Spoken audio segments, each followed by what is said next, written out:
আরে আরে আরে দাদা কি করছে এটা? ক্যামেরার সামনেই মুখ দিয়ে দাঁতে করে প্যাকেট ছিঁড়ে ফেলছে। কি হচ্ছে এটা? আমার মনে হয় না সেরকম একটা আহামরি ব্যাপার আছে। আপনাদেরকে আসতে বলবো দূর দূর থেকে। আমরা তো অনেক জায়গায় বিরিয়ানি খেয়েছি, হয়তো আপনারাও খেয়েছেন, কিন্তু এই যে এতটা ভিড় দোকানের সামনে, আপনি বুঝতেই পারছেন কোথায় এসেছি আমরা। আমরা এসেছি আমেরিকান দাদা বিরিয়ানির দোকানের সামনে। এই যে এতটা ভিড় দেখতে পাচ্ছেন, আর কন্টিনিউ, এরকম না যে একবারের ভিড়টা আছে। আমরা প্রায় 12টা থেকে দেখছি, তখন থেকে কন্টিনিউ 2-3 ঘন্টা দেখছি আমরা, কন্টিনিউ ভিড় একই রকম ভাবে লেগে আছে। মানে লাইনে দাঁড়িয়ে টোকন নিতে হচ্ছে, তারপরে খাবার খাইতে হতে পারছে। দেখতে পাচ্ছেন আশেপাশে আরো অনেকজন দাঁড়িয়ে আছে খাবার খাওয়ার জন্য। ভিড় কিন্তু ভালো লেগে আছে, কিন্তু এই যে হাইপ ক্রিয়েট হয়েছে এতটা পরিমাণের, মানুষ দূর দূর থেকে ছুটে আসছে খাবার জন্য। কিসের জন্য? এখানকার খাবারের স্বাদ কি সত্যি মানে অন্যান্য দোকানের থেকে তুলনায় অনেক বেশি, নাকি ইউটিউবাররা জোর করে এখানকার হাইপ ক্রিয়েট করেছে? তো আপনাদের কি মনে হয় সেটা আজকে আমরা একদম সততার সাথে যাচাই করে আপনাদেরকে জানাবো। তার জন্য আমরা ছুটে এসেছি মুর্শিদাবাদ থেকে এখানে, শুধুমাত্র আপনাদেরকে সঠিক ইনফরমেশন দেওয়ার জন্য।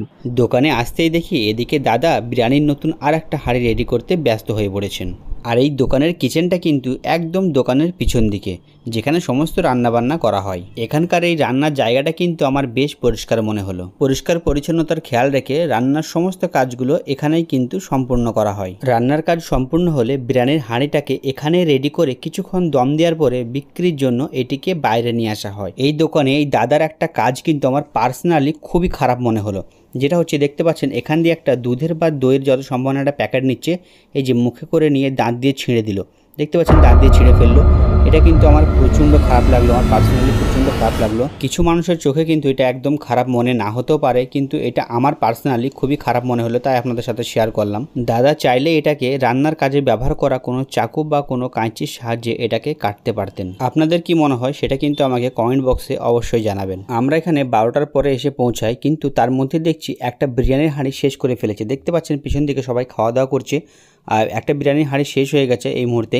আবার একটা নতুন বিরিয়ানির হাঁড়ি এখানে চলে আসলো, এবার এটাকে ওপেন করা হবে। এখন কিন্তু দাদা আগের মতন সমস্ত কাজ কিন্তু নিজেই করে না, কারণ এখানে কর্মচারী রাখা আছে, এনারাই সমস্ত কাজ করে। দাদা পাশে দাঁড়িয়ে সমস্ত কিছু গাইড করে। প্রথম বিরিয়ানির হাঁড়ির ঢাকনা খুলতেই যে একটা সুগন্ধ বেরিয়ে আসে, সেটা কিন্তু মন মুগ্ধ করে দেওয়ার মতন। এখন বিরিয়ানির উপরিভাগে ছড়ানো হচ্ছে আস্তে আস্তে করে দেশি ঘি, আর এই বিরিয়ানির সাথে হালকা ঘিয়ের সেন্টটা কিন্তু মারাত্মক লাগে। আর এই বিরিয়ানির হাঁড়ির সামনে কিন্তু বিরিয়ানি না খেয়ে আর দাঁড়িয়ে থাকা যাচ্ছে না, তাই অর্ডার করে দিলাম একটা মাটন বিরিয়ানি।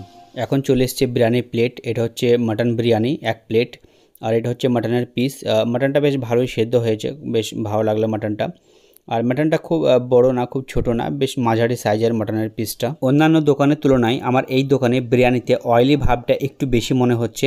মাটনের পিস কিন্তু একদম ঠিকঠাক, মাটনটাও খেতে কিন্তু বেশ সুস্বাদু লাগলো, কিন্তু বিরিয়ানিটা একটু অয়েলি ভাব বেশি লাগছে। প্রথমে ভাবলাম হয়তো আমার প্লেটের বিরিয়ানিতে একটু অয়েলি ভাব বেশি লাগছে, তারপরে বিরিয়ানিটা প্রথমে যে প্লেটে বিরিয়ানিটা দিয়েছিল সেটা শেষ করার পরে আবার এক্সট্রা বিরিয়ানি আমরা যখন নিলাম, তখনও কিন্তু সেই বিরিয়ানিতে আমার অয়েলি ভাব বেশি লাগলো, একই রকম লাগলো। এবং প্রথমের থেকে দ্বিতীয়বার যখন নিলাম তখন একটু বেশি লাগলো আমার অয়েলি ভাবটা। একটু জুম করে দেখানোর চেষ্টা করি, আপনারা ক্যামেরায় কতটা বুঝতে পারছেন জানি না, কিন্তু যে খাচ্ছে আমাকে বারবার বলছে একটু অয়েলি ভাবটা বেশি মনে হচ্ছে। এখানে কিন্তু আরেকটা জিনিস লক্ষ্য করলাম, যে এখানকার যে লোকাল যারা আছে তাদের থেকে কিন্তু দূর থেকে মানুষ বেশি এখানে খেতে আসে। লোকাল মানুষ খাওয়া কিন্তু আমি খুব কমই দেখলাম, যতটাই দেখছি সব দেখছি দূর দূর থেকে মানুষ খেতে আসছে। মাটন বিরিয়ানি খাওয়া কমপ্লিট হলেই অর্ডার করে দিলাম 1 প্লেট চিকেন বিরিয়ানি। দেখা যাক চিকেন বিরিয়ানির স্বাদটা কেমন। এই নিয়ে নিয়েছি আমরা 1 প্লেট চিকেন বিরিয়ানি। এর আগে 1 প্লেট নিয়েছিলাম, সেটা মাটন বিরিয়ানি ছিল, মাটন বিরিয়ানিটা খেয়ে নিয়েছে।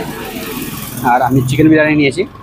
আমার চিকেনটা বেশি ভালো লাগে, কিন্তু চিকেনের পিসটা আমাকে খুব একটা ভালো লাগলো না। চিকেনের পিসটা, রাইসগুলো খুবই সুন্দর আছে, একদম ফ্রেশ রাইসগুলো আছে, কিন্তু মশলার পরিমাণটা একটু, অয়েল পরিমাণটা বেশি লাগছে, মানে একটু অয়েলি ভাবটা বেশি লাগছে, আর মশলাটা অনেক বেশি লাগছে আমাকে খাবারে।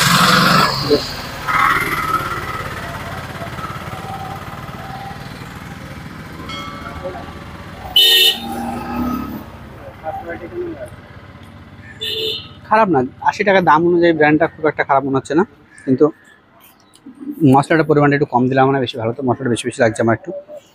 মাংসের মধ্যে মশলা ঠিকঠাকই আছে, আর ওটাও একদম ঠিকই আছে। আর আপনারা যদি আসেন, আমার মনে হয় চিকেনের থেকে মাটনটা বেশি ভালো খেতে। মাটনটা খেয়েছে, মাটনটা স্বাদটা বেশি ভালো লাগলো চিকেনের থেকে।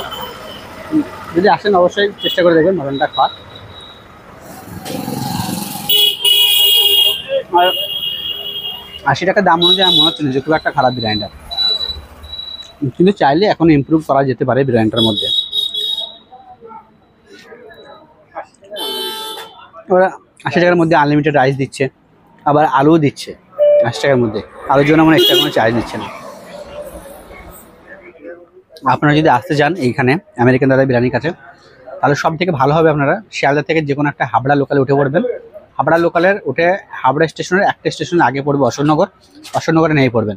এবার ওখান থেকে যে কোনো অটোওয়ালাকে বলবেন আপনারা যে আমেরিকান দাদা বিরিয়ানির দোকান যাবো, তাহলে নিয়ে চলে আসবে। বা আপনারা বলতে পারেন যে কাকপুল হাই স্কুলের সামনে যাব, সে আপনাকে একদম কাকপুল হাই স্কুলের সামনে এই দোকানটা, তো আপনারা বললে পরে আপনাদেরকে এখানে পৌঁছে দেবে। তো আপনারা চলে আসতে পারেন। কিন্তু যদি আশেপাশে যদি আপনারা থাকেন তাহলে আপনারা অবশ্যই এসে খেয়ে দেখে যেতে পারেন। কিন্তু আমার মনে হয় না যে অনেকজন শখ করে 200, 300, 400 কিলোমিটার দূর থেকে আসবেন।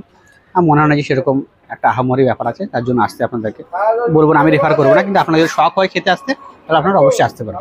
আজকের ভিডিওটা এই পর্যন্ত। আবার দেখা হবে আপনাদের সাথে নতুন কোনো আরেকটি ভিডিও। সকলেই ভালো থাকবেন, সুস্থ থাকবেন।